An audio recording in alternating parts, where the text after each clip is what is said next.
In this video, I will show how to delete labels in Gmail. So log in Gmail and settings.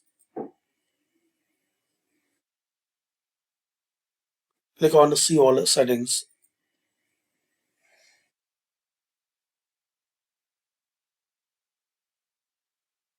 Then labels. Here you can delete any type of labels which you created. So default labels you are not able to delete, but these labels you can delete and remove. Just click on this action remove.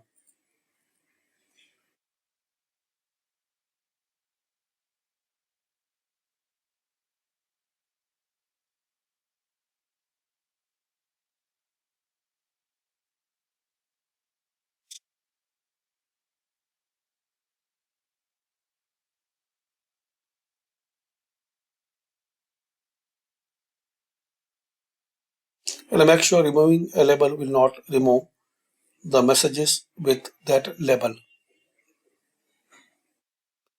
So thanks for watching.